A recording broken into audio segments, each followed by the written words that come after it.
Comment optimiser le planning de la pose des voies? Commençons par une évidence. La pose des voies, c'est toujours à la fin des travaux.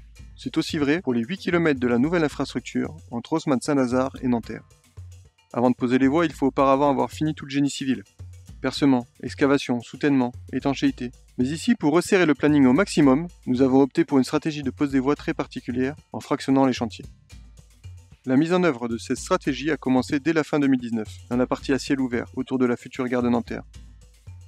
Dans cette partie, nous opérons en 10 phases, suivi d'une dernière étape de réglage de la géométrie des voies au millimètre près.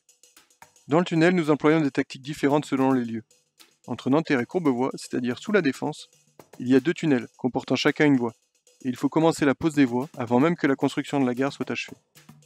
Dans ce but, nous commençons par poser la voie dans le tunnel 1, en utilisant le tunnel 2 pour réaliser la logistique en mode routier. Puis dès la voie posée dans le tunnel 1, inversion des rôles. La logistique passe en mode ferroviaire via le tunnel 1, pendant que nous posons la voie dans le tunnel 2. À partir de Courbevoie, on entre dans le territoire du tunnelier, avec un seul tunnel comportant 2 voies. La tactique s'adapte. Depuis son départ, toute la logistique d'approvisionnement du tunnelier lui vient de Courbevoie.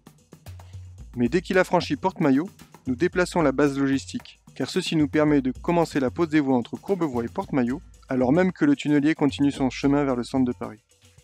Dans le même temps, nous posons également les voies dans la partie dénommée entonnement, que nous avons déjà creusée et équipée pour raccorder le nouveau tunnel à la gare actuelle d'Haussmann-Saint-Lazare.